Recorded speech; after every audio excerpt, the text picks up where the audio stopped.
வணக்கம். சென்னை கே. நகர் 136வது வார்டு சார்பாக சத்யா கார்டன் தாய் சத்யா மேல்நிலைப்பள்ளி வளாகத்தில் உங்களுடன் ஸ்டாலின் மக்கள் குறை தீர்க்கும் முகாம் நடைபெற்றது.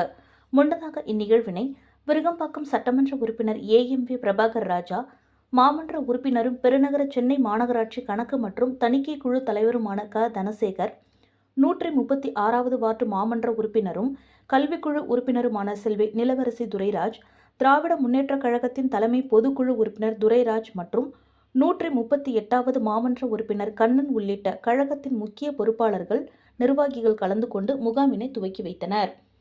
உங்களுடன் ஸ்டாலின் என்ற திட்டத்தின் மூலம் ரேஷன் கார்டு, ஆதார் கார்டு, சொத்து வரி, குடிநீர் வரி, கழிவுநீர் வரி, மின்சார வரி, பட்டா வரி, பெயர் மாற்றம் திருத்தம் பெற மற்றும் வாரிசு சான்றிதழ், சாதி சான்றிதழ், வருமான சான்றிதழ், கைம்பெண் உதவித்தொகை, முதியோர் உதவித்தொகை, காவல்துறையில் புகார் கொடுக்க போன்ற 46 துறைகளில் உதவி பெற உங்களுடன் ஸ்டாலின் என்ற திட்டத்தின் மூலம் மக்கள் பயன்பெற வேண்டும் என்று தமிழக முதல்வர் அவர்கள் தெரிவித்துள்ளார். எனவே விருகம்பாக்கம் தொகுதிக்கு உட்பட்ட சத்யா கார்டன் கே. நகர் 136வது வார்டு தாய் சத்யா மேல்நிலைப் பள்ளியில் நடைபெறும் முகாமில் மக்கள் அனைவரும் பயனடைய வேண்டும் என்று அவர்கள் தெரிவித்தனர்.